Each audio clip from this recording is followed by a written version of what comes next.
जय श्री राम भक्तों, आज हम सुनेंगे कामिका एकादशी व्रत की पौराणिक कथा। सावन माह के कृष्ण पक्ष में पड़ने वाली एकादशी को कामिका एकादशी के नाम से जाना जाता है। धार्मिक मत है कि इस व्रत को करने से जातक को सभी पापों से छुटकारा मिलता है और जीवन में खुशियों का आगमन होता है। इस व्रत की पूजा के दौरान कथा का पाठ जरूर करना चाहिए। एक बार युधिष्ठिर ने भगवान श्री कृष्ण से कहा कि आपने जिस तरह अन्य एकादशी व्रत के बारे में बताया है, उसी तरह से आप श्रावण मास के कृष्ण पक्ष की एकादशी के बारे में बताएं।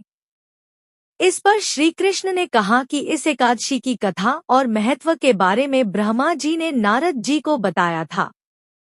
वही कथा आपको बताता हूँ, जो कुछ इस प्रकार से है। ब्रह्मदेव ने नारद जी से कहा कि सावन कृष्ण एकादशी को कामिका एकादशी के नाम से जानते हैं। कामिका एकादशी की कथा सुनने मात्र से ही वाजपेय यज्ञ के समान पुण्य फल प्राप्त होता है। इस व्रत में चक्रधारी भगवान विष्णु की पूजा करते हैं।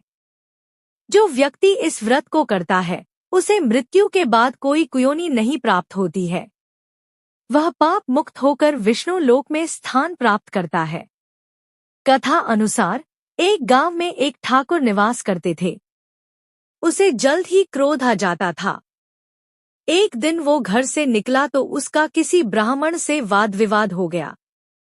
यह बात इतनी बढ़ गई, उसने उस ब्राह्मण की हत्या कर दी। बाद में उसने पाप और अपराध से मुक्ति के लिए उस ब्राह्मण का अंतिम संस्कार करना चाहा, लेकिन वहां के ब्राह्मणों ने उसे अनुमति नहीं दी। उस ठाकुर पर ब्रह्म हत्या का दोष लगा था।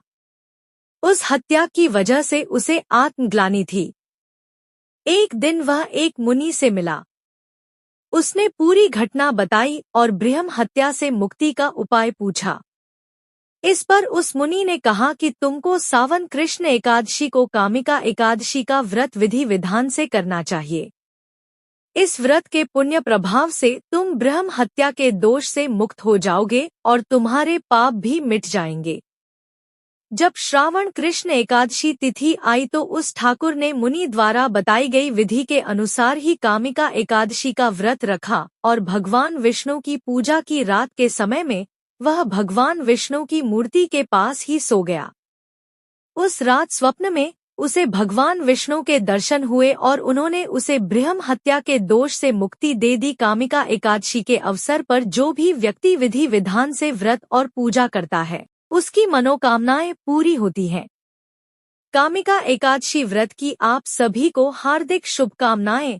प्रभु श्री विष्णु हम सभी पर अपनी कृपा दृष्टि बनाए रखे। जय श्री विष्णु।